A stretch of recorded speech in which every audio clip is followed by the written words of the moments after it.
Voters across Virginia's 7th Congressional District will send somebody new to Congress in November. The seat will be open as current Representative Abigail Spanberger runs for governor. Democrats want to hold on to that seat, and their nominee joins me tonight here on the show. He's a lawyer and 25-year Army veteran. He's Eugene Vindman, up late with me tonight here on the Final Five. Sir, welcome in. Good to see you tonight. Jim, great to be here. Thank you so much. So here we are. I mean, you went through a very hard-fought primary campaign. All eyes are on towards November. It's interesting because you're in a race where neither you nor your opponent have held elected office before. So what's been the big challenge going from a career in public service in the military to a career looking to serve the public in another way? Well, for me, I'm a patriot. I came to this country as an immigrant. We're a family of very modest means. 5 of us, less than $800, and we had each other and the American dream, and we built a life in this country. And so that's why I joined the Army when I was old enough, and I served 25 years in the Army. So over the course of those 2+ decades in the Army, I learned to take each job day by day, and that's how I've taken this campaign. And so I'm a first-time candidate, you're right. I've not been running for this position like my opponent has for several years. I'm doing it as a sense of, out of a sense of service. I served in the military, and this is a natural transition for me to serve my community now. What's issue 1 for voters in the 7th Congressional District this time around? Issue 1 is abortion, reproductive health care. I would say 1 and 2, economic issues and inflation. So I hear about both issues quite frequently, and you know, economic issues, obviously, I'm a local guy, I'm a dad. I've raised my family in Prince William County. And so I'm very sensitive to gas prices, prices of groceries. I mean, I was at the grocery store, a sleeve of Coke now is $9, right? It used to be $2.50. I think that's frankly a little bit outrageous. So inflation is high, it's coming down, gas prices are coming down.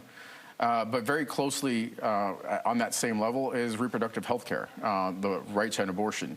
It affects over 50% of our population. Frankly, it's an issue associated with freedom and privacy. It used to be a constitutional right a couple of years ago before the Dobbs decision. And for me, I spent 25 years in the Army defending Americans' rights and freedoms, and I feel like they're under attack. And so I would say those are the 2 top issues, and I'm ready to tackle both of them. You were a DOJ ethics lawyer, and a lot of people may know you or your brother because you were both really central in the Trump-Ukraine scandal that led to his first impeachment out there. If you're elected to Congress, it's very likely that you're going to be called upon to take some action, whether it's funding on Ukraine as the U.S. continues to support the efforts there. We heard last night in the presidential debate, it didn't seem as though former President Trump was willing to take a side on that. He just said he wanted to see the war over. What do you do if you're in Congress on that front? Yep. So you're right. I was a DOD ethics lawyer at the White House during that impeachment. But my scope of responsibilities, frankly, was much broader. And so I worked on issues of national security, on international law, and on human rights. And that is the skill set, that is the expertise that I bring with me, and I hope to bring with me to Congress. I have deep knowledge on these topics, and on Ukraine in particular, it shouldn't surprise anybody that I look at this from a humanitarian perspective. I feel like what's going on there, a sovereign democratic country attacked by a larger neighbor in violation, as Kamala said yesterday, of the basic principles of international law. Like, you can't attack your neighbor, you can't change borders by force, is under assault. So there's a humanitarian perspective there because of the suffering of the people and the constant reign of terror. I did 14 trips to Ukraine, so I've seen different parts of the country working with war crimes investigators and prosecutors. But there's even more important is our own national security perspective. They're on the flank of NATO. If Ukraine falls, Russia will be on NATO's doorstep. That will be a significant national security impact for us.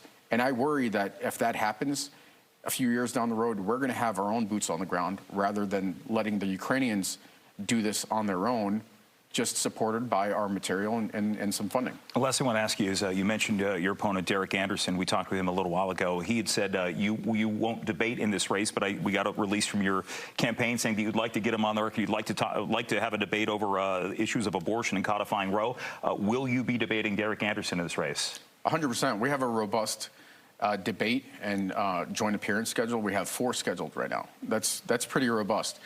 And, you know, I look forward to him answering some of these critical questions. These are questions that frankly, with respect to our voters, they're owed an answer to. Is he going to protect their fundamental rights and their privacy? This is a decision has always been a decision between a woman and her doctor without interference from politicians.